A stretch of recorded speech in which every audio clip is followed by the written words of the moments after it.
అధ్యక్ష గౌరవనీయులు భట్టి గారు మేము అడిగిన ఏ ప్రశ్నకు కూడా సూటిగా సమాధానం చెప్పలేదు అధ్యక్ష.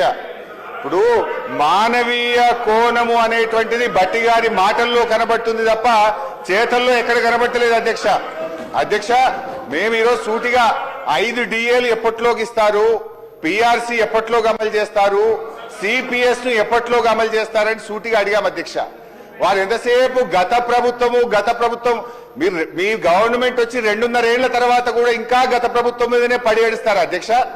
అధ్యక్ష మా ప్రభుత్వ హయాంలో 88,000 మంది ఉద్యోగులు రిటైర్ అయ్యారు. ఇయర్లీ కూడా లెక్క చెప్పమంటే చెప్తా. బీఆర్ఎస్ 9 ఏళ్ల కాలంలో 88,000 మంది ఉద్యోగులు రిటైర్ అయితే వారందరికీ పెన్షన్ బెనిఫిట్లు మేము ఇచ్చాము. మీరు ఎప్పట్లోకి ఇస్తారో చెప్పండి. సో ఈ ప్రభుత్వం పెన్షన్ బెనిఫిట్లు రిటైర్డ్ ఉద్యోగులకు ఇవ్వడం పట్ల, పిఆర్సీ డిఏ విషయంలో, సిపిఎస్ విషయంలో ఉద్యోగుల పట్ల మోసపూరిత వైఖరికి నిరసనగా బీఆర్ఎస్ పార్టీ తరఫున తీవ్రమైన నిరసన తెలియజేస్తూ వాకౌట్ చేస్తున్నాం అధ్యక్ష.